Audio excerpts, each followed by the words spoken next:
हरे कृष्णा। घर गृहस्थ में प्रतिकूल वातावरण भक्ति के लिए अनुकूलता पैदा करता है। अभी अभी मेरे पास थोड़ा टाइम पहले एक फोन आया था।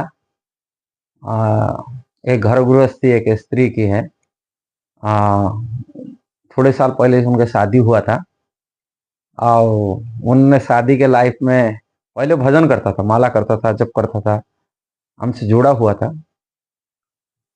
किंतु अभी शादी होने के बाद में उनके बच्चे भी हो गए, वो माला फला करना छोड़ दी है। आ, घर में घर गृहस्थ तो होता है आजकल जितना, प्राय तो ऐसे फोन हम पास बहुत आता है। घर गृहस्थ कांग्रेगेशन की प्रचार होने के नाते जुड़े हुए बहुत लोग हैं। फोन आता है, ऐसी तरीके के ही फोन आता है।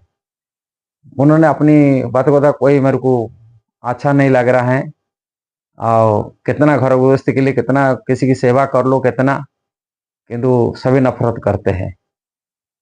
और रो रो कर ही बोल रहा है, मेरे को बिल्कुल खराब लग रहा है मेरे को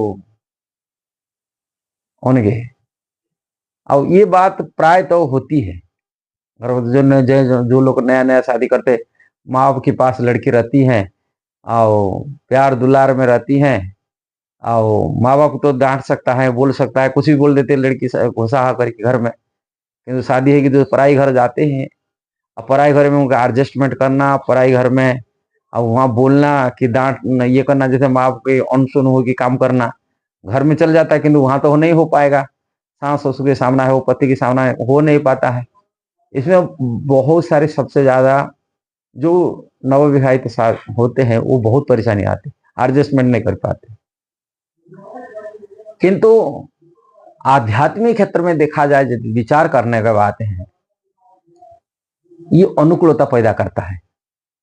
जहां पर घर गृहस्थ में इंद्रिय तृप्ति ही केवल मिलता है, सुख सुविधा मिलता है, वो कृष्ण के भजन में छूट जाता है, इंद्रिय तृप्ति में लग जाता है। इतना इंद्रिय तृप्ति में, भोग विलास में लग जाते हैं, इंद्रिय भोग में लग जाते हैं, वो कृष्ण दरकिनार कर लेते हैं।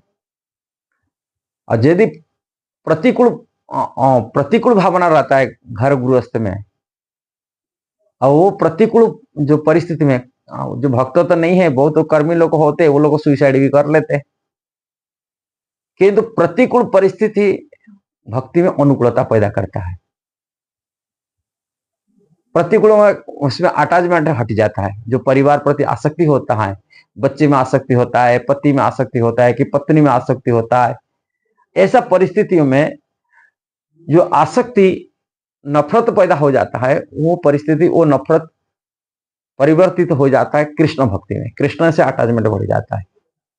वो कृष्ण को, जीवन को, मनुष्य जो आत्मज्ञानी है, आत्मज्ञान प्रति आत्मकल्याण के लिए सोचता है, वो शरीर जो दुर्लभ शरीर मिला है, वो दुर्लभ शरीर को सदुपयोग करने के लिए चिंतन करता है, विचार करता है, मैं शरीर कैसा दुर्लभ शरीर को सदुपयोग करूं। दुर्लभ शरीर सदुपयोग तभी हो पाएगा जब कृष्ण के भजन कर पाएगा। कृष्ण के नाम जप करना, कृष्ण की कथा सुनना, कृष्ण की भगवत गीता भागवत आदि पढ़ाई करना, इसमें मन रम जाएगा। तभी न प्रेम, यदि नफरत हो, जब परिवार में नफरत नहीं है, परिवार में अनुकूलता पैदा होता है, सभी मीठा बोलते हैं, बात करते हैं, और इंद्रिय भोग बढ़िया मिल रहा है, सुख सुविधा मिल रहा है, इंद्रिय तृप्ति में हमेशा लगे रहते हैं, ऐसा व्यक्ति वो कृष्ण तो भूलेगा। एक साइड में माया है, एक साइड कृष्ण है। जहां पर माया है वहां कृष्ण नहीं है, जहां पर कृष्ण है वो माया नहीं है। माया होता है अंधकार और कृष्ण होता है सूर्य सम। जहां सूर्य तहां नहीं अंधकार, जहां माया तहां नहीं कृष्ण। इसलिए भक्ति का अनुकूलता पैदा करता है परिवार में नफरत, परिवार की प्रतिकूलता, परिवार की स्थिति प्रतिकूल। जो परिवार प्रतिकूल भावना आएगा, तभी मन कृष्ण में रमेगा, कृष्ण भजन में लगेगा। नहीं तो कृष्ण भजन में नहीं लगेगा। और कृष्ण विशेष कृपा करते किसी जीव को, जो जीव कृष्ण भजन में है, पूर्व जन्म में, पिछले जन्म में कुछ पुण्य कर्म कमाई था, वो पुण्य कर्म की फल निष्पाप व्यक्ति, जिसमें तुंत गतम पापम जनानम पुण्य कर्म, जिनके पुण्य इकट्ठा हुआ है अब पाप खत्म हुआ है, ऐसे पुण्यात्मा व्यक्ति, ऐसे धर्मात्मा व्यक्ति, उनके पास कृष्ण की कृपा होती है। वो कृष्ण, संसार उनके लिए नफरत लगता है। संसार परिवार लोग उनको घृणा करते, परिवार लोग उनको प्रेम नहीं करते, और जिसके कारण से उनके कृष्ण में मन लग जाएगा। कृष्ण वो कृपा करते हैं, ऐसा परिवार दिलाते हैं जिस परिवार में उनको नफरत पैदा हो, नफरत पैदा होने से कृष्ण से वो डाइवर्ट होगा, उसका मन कृष्ण में परिवर्तित होगा, कृष्ण में आएगा। इसलिए कृष्ण की कृपा है। और ये कृष्ण कृपा को समझ कर यदि कोई जीने के लिए चाहेगा, वो जीवन में सुखी हो जाएगा। उनको परिवार दुख नहीं लगेगा, परिवार टेंशन नहीं लगेगा, कोई घर गृहस्थी टेंशन नहीं लगेगा। वो कृष्ण से आनंद ले रहा है, वो कृष्ण से आनंद लेगा तभी उनको बहुत अच्छा लगेगा। और कृष्ण से आनंद नहीं ले पाया, भक्ति नहीं कर पाया, अरे परिवार भी टेंशन, परिवार की टेंशन में वो व्यक्ति डिप्रेशन में आएगा, सुसाइड करेगा और कुछ गलत काम में उठाएगा, आत्मकल्याण कर नहीं पाएगा। और जो परिवार के सुख में फंस जाएगा, इंद्रिय तुप में फंस जाएगा, वो कुत्ते बिल्ली जैसा ही, गधे जैसा ही वो जीवन बिता करके इंद्रिय तृप्ति में इस जीवन को बर्बाद कर दिया, अंत हो जाएगा, मर जाएगा, कुछ नहीं मिलेगा, वो भी मर जाएगा फालतू। वो खा पी के मरेगा, सुख में भोग करके मरेगा, आओ इसको इंद्रिय तृप्ति न मिलेगा। तो इंद्रिय तृप्ति बहुत तरह के होता है, मन की तृप्ति होता है, वाणी की तृप्ति होता है, और शरीर की तृप्ति होता है। जैसे भोजन में खाएंगे तो शरीर तृप्ति हो जाता है, कोई मीठा वाणी बोलेगा तो कान भी पवित्र हो जाता है, सुख लगता है।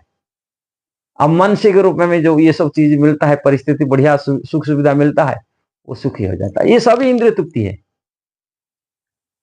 किंतु कृष्ण के लिए ये इंद्रिय तृप्ति जनित जितना सुख, मन की सुख हो कि शरीर की सुख हो, ये सुख से वंचित होकर यदि कृष्ण में भजन करने में लग जाता है, वो दिव्य आनंद की अनुभूति करेगा। वो भौतिक आनंद नहीं, आध्यात्मिक आनंद, आध्यात्मिक सुख। जो आध्यात्मिक सुख के सामना में ये संसारिक सुख कुत्ते सुअर का सुख बराबर है, कहा जाता है। कुत्ते सुअर को जब मलमूत्र खा करके सुख पाने का, वो सुख उनके लिए हो जाएगा। तो आध्यात्मिक सुख इससे उन्नत सुख, न देवताओं को प्राप्ति हो सकता है, न संसारिक किसी जीव को प्राप्ति हो सकता। आध्यात्मिक सुख, आध्यात्मिक सुख तभी प्राप्ति कर सकता जो कृष्ण में उनका मन रमण करेगा। कृष्ण की कथा, उनके नाम रूप लीला, उनके नाम जप करने में, उनकी कथा सुनने में जो सुख अनुभूति होगा, वो सुख भौतिक सुख नहीं, आध्यात्मिक सुख। इसे असीमित सुख, वो सुख कभी खत्म नहीं हो सकता है, वो बढ़ता रहेगा आगे। अभी मनुष्य जीवन सार्थक बन जाएगा, दुर्लभ शरीर सार्थक बन जाएगा। यदि ये वीडियो आपको सही लगा, जरूर उसको शेयर करना, सब्सक्राइब करना, लाइक कमेंट करना।